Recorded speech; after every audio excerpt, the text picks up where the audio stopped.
अमृतम में आप सभी का स्वागत है। तो हम आ गए हैं भगवत गीता अध्याय 18 श्लोक क्रमांक 39।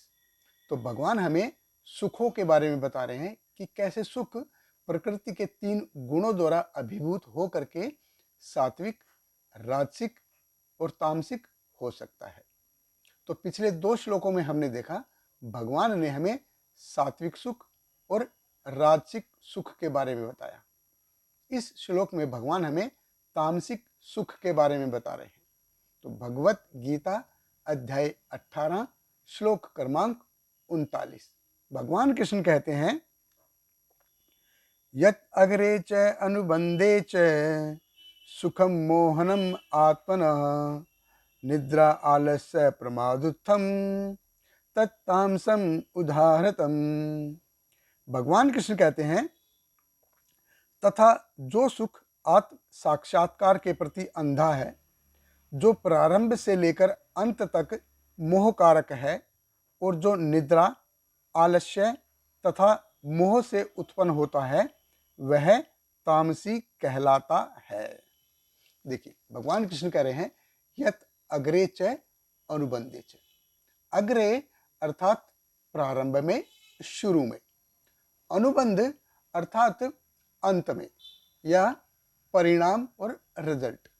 तो पहले भी और अंत में भी ये सुख कैसा है?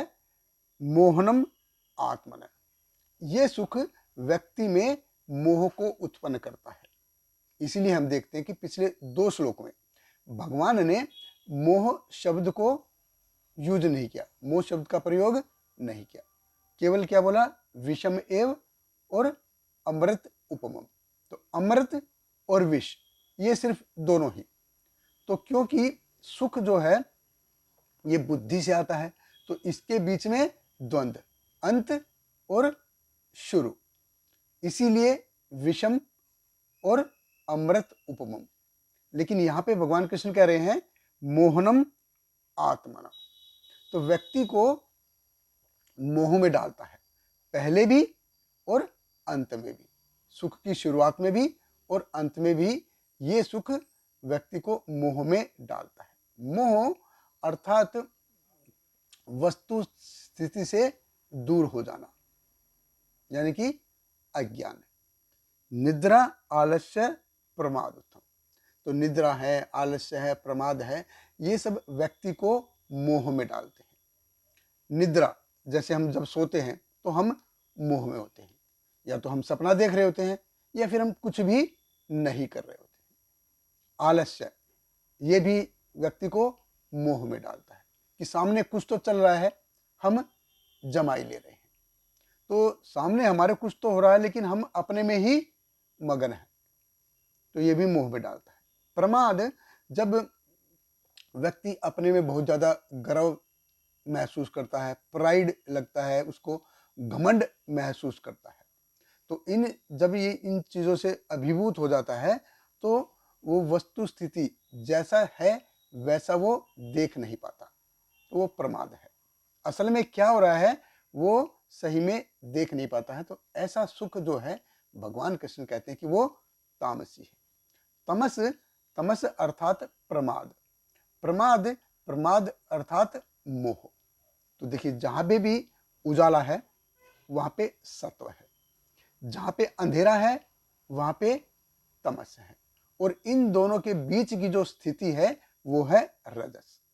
तो रजस क्या करता है? रजस कभी भी ऊपर लेके नहीं जाता, वो धीरे धीरे तमस की ओर लेके जाता है।